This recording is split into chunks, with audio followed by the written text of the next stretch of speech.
You guys, I missed an entire week recording a video because something like the flu came through our house, knocking us out one by one, starting with the kids.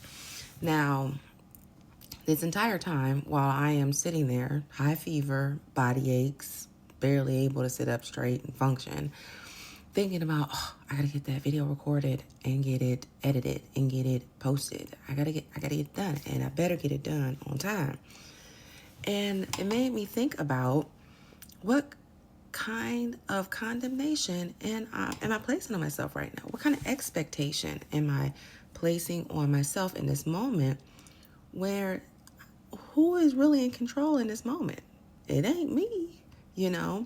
And so that's another thing I'm thinking about while I'm understanding, like, okay, we're talking about reading the Bible for ourselves, right? And I'm not saying that by any means that I am some sort of an expert at this, but just going along and, sharing, like what it's like.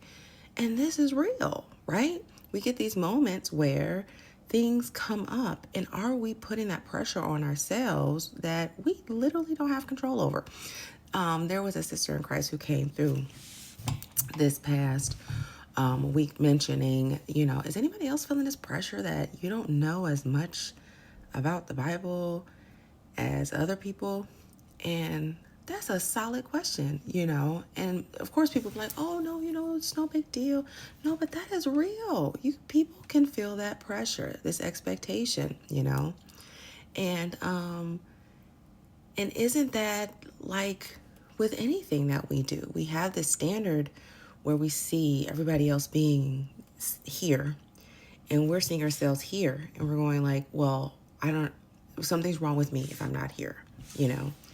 And so today I am just honoring the grace that God has given us every day. He gives us new mercies every morning, and he recognizes where we are at and what we're going through, and that we live in a fallen world.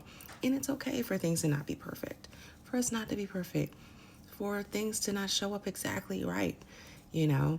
And we should not place that much pressure on ourselves that we are placing, and even God isn't even doing that to us, And so let this be an invitation for grace, And I'll catch you in the next one.